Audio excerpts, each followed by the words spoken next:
नमस्कार सर्वांचे कथालेखन मराठी स्टोरी या चॅनेलमध्ये स्वागत आहे. आज आपण पाहणार आहोत त्या कथेचं नाव आहे भयानवाडा भाग पहिला. लेखिका आहेत प्रियंका कुलकर्णी. त्याआधी जर तुम्ही आमच्या चॅनेलला सबस्क्राईब नसेल केलं तर नक्की सबस्क्राईब करून घ्या. आता वळूया कथेकडे. वाडेगाव वाडेगाव घंटीचा टणटण असा आवाज करत कंडक्टरने बस थांबवली. गाडी तशी रिकामीच होती. रात्रीची वेळ असल्याने फारसे प्रवासी गाडीत नव्हतेच. भल्या मोठ्या 2 बॅगा घेऊन प्रकाश आणि आरती हे दोघेही बसमधून उतरले. साहेब, इतक्या रातच्याला इथं कायले उतरता गा? गावाबद्दल लई काय काय ऐकून आहे. त्यात आज अमावस्या, पावसा पाण्याचे दिवस, सोबत बाई माणूस आणि इथून गाव 2 कोसावर. जंगलाचा रस्ता आहे म्हणून म्हणलं पुढं मलकापूर एस टी स्टँडवर उतरा. सकाळच्याला येऊन जा इकडं. त्या दोघांना भयान ठिकाणी उतरताना बघून कंडक्टर त्या दोघांना म्हणाला, नाही हो दादा, आम्ही जातो नीट आणि इथून जवळच आहे आमचं घर एका कोसावर. पोचू आम्ही अर्धा तासात. प्रकाश म्हणाला, बरं ठीक आहे साहेब, पण जपून जा. असं बोलून कंडक्टर आणि ड्रायव्हर बस घेऊन पुढे निघून गेले. आता त्या भयान रस्त्यावर प्रकाश आणि आरती दोघेच होते. रात्रीचे जवळपास 12 वाजत आले होते. वाडेगावच्या त्या बसस्टॉपवर चिटपाखरूही नव्हते. बसस्टॉप कसला एक लहानसा थांबा होता तो. त्याच्या आजूबाजूला 2-3 टपऱ्या होत्या ज्या यावेळी बंद होत्या. गाव आत जवळपास 2 किलोमीटर अंतरावर होते. प्रकाश पेशाने शिक्षक होता आणि त्याची 8 दिवसांपूर्वी वाडेगावला बदली झाली होती. उद्या त्याला शाळेवर तातडीने रुजू व्हायचे होते म्हणून तो दुपारीच त्याच्या पूर्वीच्या गावावरून वाडेगावला यायला निघाला होता. पण वाटेत बस बिघडल्याने पोहोचायला उशीर झाला. 4-5 दिवसांपूर्वी प्रकाश इथे येऊन राहण्याकरता घर पाहून गेला होता. घर कसलं, भला मोठा वाडाच होता. वापरायला लागणारं आवश्यक त्या वस्तू, भांडीकुंडी तेथे उपलब्ध असल्याने सोबत फक्त कपड्यांच्या 2 बॅगा आणि आवश्यक तितक्या वस्तू सोबत आणल्या होत्या. तो वाडा तिथून 1 किलोमीटर अंतरावर होता. रात्रीची वेळ तिथपर्यंत पोहोचायला काही वाहनही नव्हतं म्हणून चालत चालत जायचं ठरवतात. आरती प्रकाशची बायको. वर्षभरापूर्वीच दोघांचे लग्न झाले होते. प्रकाश, आपण उगच निघालो रे आज. उद्या सकाळी निघालो असतो तर बरं झालं असतं. तो कंडक्टर पण म्हणत होता, समोरच्या स्टॉपवर उतरा. आपण ऐकायला पाहिजे होतं त्यांचं. आरतीही आता खूप घाबरलेली होती. तुला सकाळपासून म्हणतोय लवकर निघू, पण तुझं सुरूच होतं. घेऊ देत, हे घेऊ दे, ते घेऊ दे. सकाळी निघालो असतं तर वेळेवर पोचलो असतो. भरीच भर वाटते. बस खराब झाली. आता चालत जाण्याशिवाय आपल्याकडे काही पर्याय नाही. प्रकाशसुद्धा वैतागून बोलतो. दोघेही चालायला लागतात. हातात जड बॅगा, रस्त्यावर अंधार, वाटेत घनदाट जंगल आणि पावसाच्या पाण्याने कच्च्या पायवाटेवरून झालेला चिखल हे सगळं पार करून प्रकाश आणि आरतीला त्यांच्या घरापर्यंत पोचायचं होतं. आरती मनातून घाबरलेली होती. प्रकाश मात्र धीट होता. चालत चालत जंगलाची पायवाट लागते. चिखलामुळे दोघांना भरभर चालता येत नव्हतं. दोघांच्याही मोबाईलची बॅटरी संपल्याने एक छोटा टॉर्च घेऊन दोघे चालत असतात. घनदाट जंगल, तो जंगली किड्यांचा, पशुपक्ष्यांचा येणारा भयंकर आवाज त्या भयान शांततेत थरकाप उडवणारा होता. आरतीला सतत वाटत होतं की आपला कोणीतरी पाठलाग करत आहे, पण मागे वळून बघायची तिची हिंमत होत नव्हती. पाय तुडवत दोघे चालत असतात. पण खूप वेळ चालत अजूनही त्यांचे घर आलेलं नव्हतं. प्रकाश, मला खूप भीती वाटते रे. सगळं कसं विचित्र वाटते मला. खूप गूढ आणि भयान. आरती म्हणाली. तू पण ना आरती, कसली भित्री आहेस. मी आहे ना सोबत, प्रकाश तिला समजावतो. अखेर तासभर चालत ते जंगल पार करून त्यांच्या वाड्यापर्यंत येतात. आरतीच्या जीवात जीव येतो. न राहून ती मागे वळून बघते तर समोर दिसणारं ते जंगल खूप भयंकर दिसत असते. आरती घाबरून पटकन समोर बघते. घर आल्यामुळे तिच्या मनाला थोडा दिलासा मिळतो, पण तो दिलासा काही क्षणापुरता असतो. तो चिरेबंद वाडा बघून तिला आणखी भीती वाटायला लागते.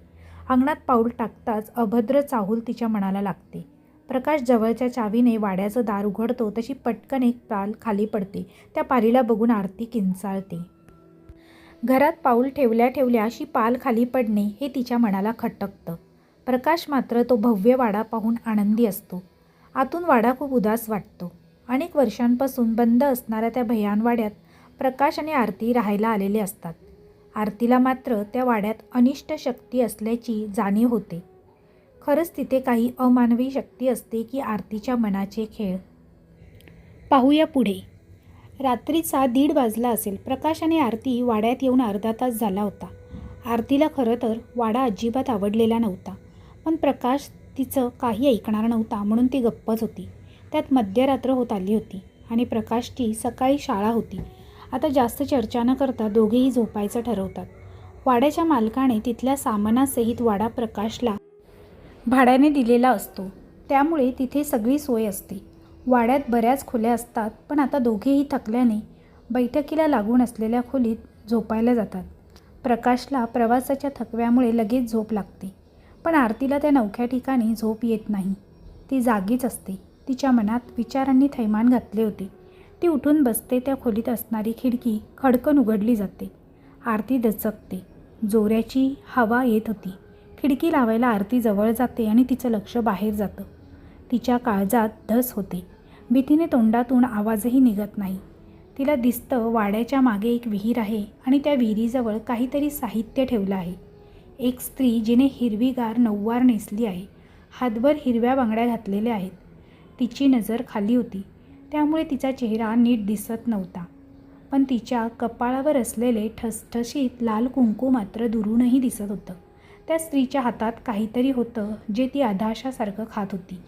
अचानकपणे त्या स्त्रीची नजर आरतीकडे आणि आरतीचं अवसान घडून पडलं. तिला खूप मोठ्याने ओरडावं वाटत होतं, पण भीतीने ती ओरडू शकत नव्हती. ती स्त्री सामान्य स्त्री वाटत नाही. तिचे डोळे रागाने लालबुंद झालेले असतात. तिच्या ओठांना रक्त लागलेले असते. चेहरा काळवंडला होता. खूप रागाने ती आरतीकडे बघत होती. सगळी शक्ती एकटवून आरती मोठ्याने ओरडते तसा प्रकाश घाबरून उठतो. आरती खिडकीजवळ उभी राहून ओरडत असते, तर प्रकाश तिच्या जवळ जातो. आरती, काय झालं? अशी का ओरडत आहेस तू? प्रकाशही घाबरतो आणि घाबरून तिला विचारतो.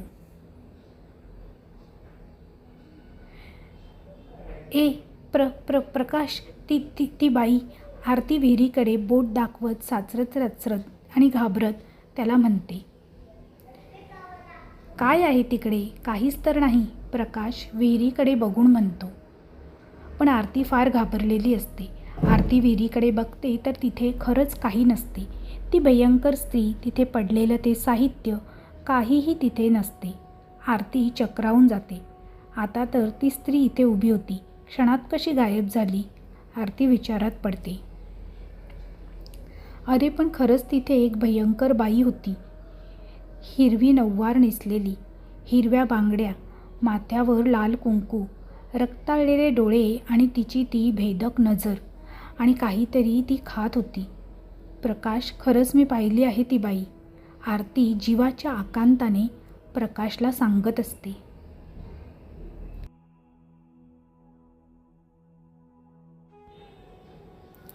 शांत हो आरती, तू बस बरं पहिले इथे. हे घे, पाणी पी. प्रकाश घाबरलेल्या आरतीला शांत करण्याचा प्रयत्न करत असतो. आरती फार घाबरलेली असते. आरती भीतीने थरथरत असते. प्रकाश, मला खूप भीती वाटते रे. ती बाई. घाबरत घाबरत आरती प्रकाशला म्हणते. अगं कोण बाई? कोणी बाई नाही आहे तिथे. तुला भास झाला असेल आरती. प्रकाश मध्येच आरतीचं बोलणं तोडतो आणि तिला समजावत सांगत असतो. नाही, तो भास नव्हता. खरोखर मी बाई पाहिली. आरतीसुद्धा पोटतिडकीने प्रकाशला सांगत असते. बरं मग मला कशी नाही दिसली ती बाई? क्षणात गायब कशी झाली? प्रकाश आरतीला म्हणतो.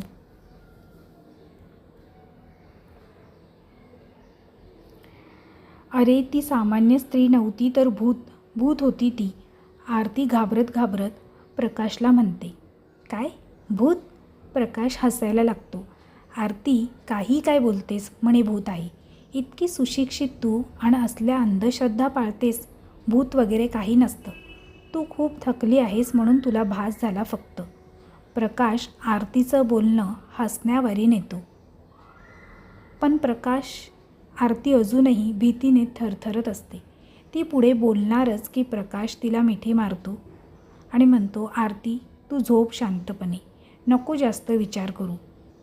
भूत वगैरे काही नव्हतं ते, तुला भास झाला असेल, प्रकाश तिला म्हणत आणि समजावत असतो. प्रकाशच्या स्पर्शाने आरतीची भीती कमी होते. ती बिछाण्यावर जाऊन झोपते. प्रकाश तिला लहान मुलांसारखं थोपटून झोपवतो. आरतीला झोप लागते. प्रकाश विचारात पडतो. खरंच आरतीला कोणी बाई दिसली का हा तिचा भास असेल? तो उठून खिडकीजवळ जातो. बाहेर डोकावून बघतो तर बाहेर अंधाराचं साम्राज्य पसरलेलं होतं. भयान शांतता होती. पण प्रकाशला आरतीला दिसलेली तशी काही बाई दिसली नाही. मनातल्या मनात हसून तो खिडकी लावून घेतो आणि तोही जाऊन शांतपणे झोपतो. सकाळी कसल्या तरी आवाजाने दचकून आरतीला जाग आली. रात्रीचा प्रसंग तिला आठवला. घाबरून तिने इकडे तिकडे पाहिलं. प्रकाश त्याच्या जागेवर नव्हता. तशीच ती उठून खोलीच्या बाहेर आली तर स्वयंपाक खोलीत प्रकाश चहा बनवत होता आणि त्याच्या हातून भांडं वगैरे पडलं असावं. त्याचाच तो आवाज असावा असा अंदाज ती लावते. प्रकाशचं आरतीकडे लक्ष जातं. आरती, उठलीस कशाला? झोपायचं असतं आणखी थोडा वेळ. बरं वाटतंय का तुला आता? झोपायचं होतंस ना थोडं आणखीन, प्रकाश काळजीने तिला म्हणतो.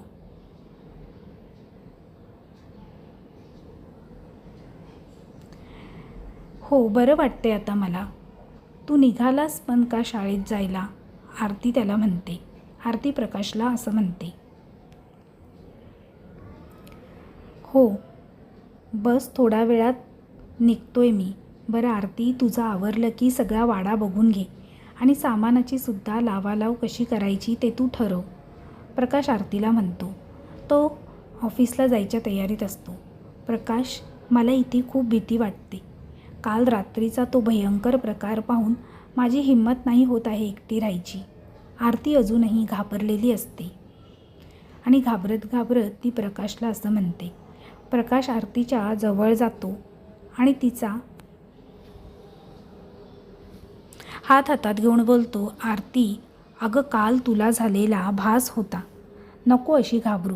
हे बघ, इथे राहण्याशिवाय आपल्याकडे दुसरा पर्याय नाही आहे. गावात कुठेच भाड्याने जागा नाही. त्यामुळे काही दिवस तरी आपल्याला इथेच राहावं लागणार आहे, प्रकाश आरतीला समजावत तिला सांगतो.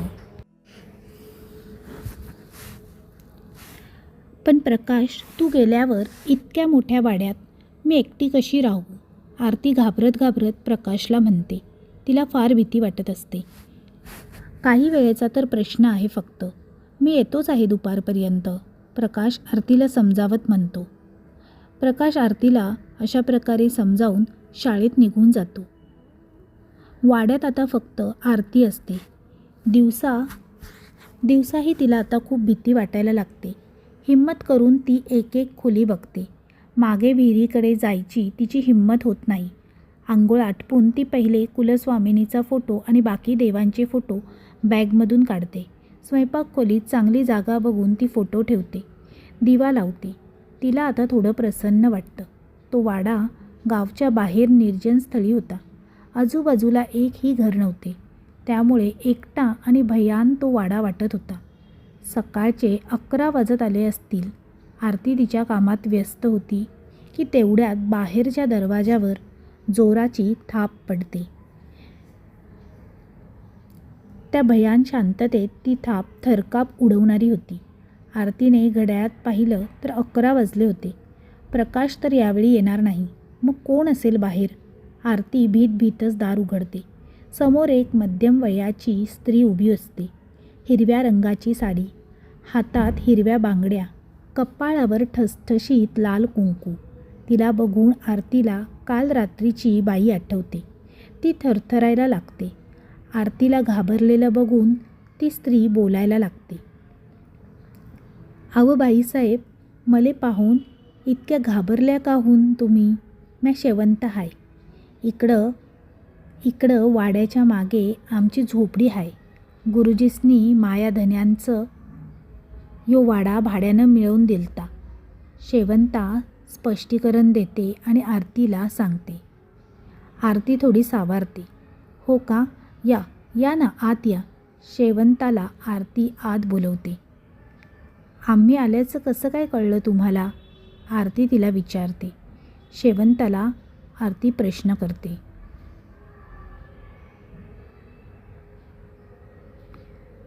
ते वय कालच्या रातच्यालाच कळलं तुम्ही आलात ते. शेवंताच्या बोलण्यात अगदी गूढपणा होतो. रात्री ते कसं काय? आम्ही आलो तर कुणीही नव्हतं इकडे आसपास, आम्हाला कुणीही दिसलं नाही. आरती शेवंताला विचारते. नाही, तुम्ही दिसल्यान मला खिडकीतून. शेवंताही गूढ हसत तिला सांगत असते. आरती मनातून दचकते, कारण रात्री तर तिला ती भयंकर बाई दिसलेली असते. तिचं वर्णन काहीसं शेवंतासारखं होतं.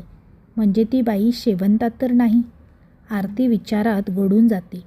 तिच्या खांद्यावर एक थंडगार हात पडतो. तशी ती जोरात किंचाळते. बाईसाहेब, काय झालं? वरडता कशा पायी? तो हात तर शेवंताचा असतो. आरतीला विचारात गुंग पाहून ती आरतीला आवाज देते. पण आरती इतकी विचारमग्न झालेली असते की तिला शेवंताचा आवाज येत नाही. म्हणून शेवंता तिच्या खांद्यावर हात ठेवते. तिचा तो थंडगार हात लागल्याने आरती घाबरून ओरडते आणि एकदम भानावर येते.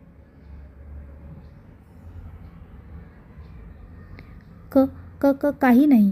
तुमचं काही काम होतं का इथे? आरती मनातून शेवंताला घाबरलेली होती. तिला त्या शेवंताची फार भीती वाटायला लागते. काम तर काय नव्हतं बघा. बस तुमची विचारपूस करायला आणि तुम्हासनी सावध करायला आलती. शेवंता गूढ हसत आरतीला म्हणते. सावध म्हणजे? आरती थोडी घाबरून शेवंताला विचारते. बाईसाहेब, तुम्ही इथं या वाड्यात आल्यात तर राहायला, पण शेवंता असं म्हणत बोलायची थांबते. पण काय? आरतीसुद्धा घाबरत शेवंताला विचारते. हा वाडा लई वंगाळ हाय. इथं ना अतृप्त आत्मे आहेत. झपाटलेला वाडा हाय हा. तुम्ही जपून राहावा, नाहीतर तुमचं काय खरं नाही. असं सांगून शेवंता जोरजोराने हसायला लागते. आरतीला हे सर्व ऐकून आणि शेवंताकडे पाहून घाम फुटतो. तुम्ही मला काय घाबरवायला आलायत का? भूतभीत काही नसते. तू जा इथून. आरतीला शेवंतांच्या बोलण्याने घाबरलेली असते, पण ती तसं दाखवत नाही. म्या तर जाते, पण तुम्ही जपून राहा जा, नाहीतर तुम्हासनी बी धरल ती हडळ. तिच्या वाट्यात कोणी आलेलं खपत नाही तिले. आणि त्या इरीकडे रात्रीच्या व्यक्ती जात नका जाऊ. तिची ईर आहे ती. पुन्हा शेवंता तशीच गूढ हसते. तेवढ्यात शेवंताला बाहेर कोणीतरी पुरुष हाक मारत होता. तो वाड्यात आला आणि त्याला बघून शेवंता चूप झाली. तो खूप रागाने तिच्याकडे बघत होता. तितक्याच रागाने शेवंता त्याच्याकडे बघत होती. इथं काय करती तू? समधीकडे शोधून आलो. चाल घरला. आरतीकडे बघून, नमस्ते बाईसाहेब, म्या नामदेव, शेवंताचा नवरा. गुरुजी ओळखतात मले. नामदेवने आरतीला आपली ओळख करून दिली. तो शेवंताचा नवरा होता नामदेव. या काय म्हणत आहेत? वाड्यात कोणी हडळ आहे? मला घाबरवायला आले आहात का तुम्ही? आरती संतापून नामदेवला विचारते. माफ करा बाईसाहेब, ही शेवंताना माझी बायको जरा डोक्याने कमी आहे. तिले अक्कल नाही कुठं काय बोलावं. तुम्ही नगा लक्ष देऊ तिच्या बोलण्याकडे. गावात लोक काय बी बोलतात. अंधश्रद्धाळू लोक आहे ती. ही शेवंता बी तशीच आहे. तुम्ही निवांत राहावा. चाल शेवंते घरला. नामदेव आरतीच्या बोलण्याचं समाधान करून शेवंताला हाताला खेचून घेऊन जात असतो. आरती शेवंताकडे बघते तर ती तशीच गूढ हसते आणि तिचे डोळे लाल झालेले असतात. आरती घाबरून पटकन दार लावून घेते. काय करावं, कशावर विश्वास ठेवावा हे तिला कळत नाही. वाड्याचं आरती निरीक्षण करू लागते. खरंच तो वाडा भयान आणि भकास होता. एक प्रकारची नकारात्मकता तिथे होती. शेवंता म्हणते त्याप्रमाणे खरंच इथे भूत असेल का, की नामदेव म्हणतो तसं फक्त अंधश्रद्धा?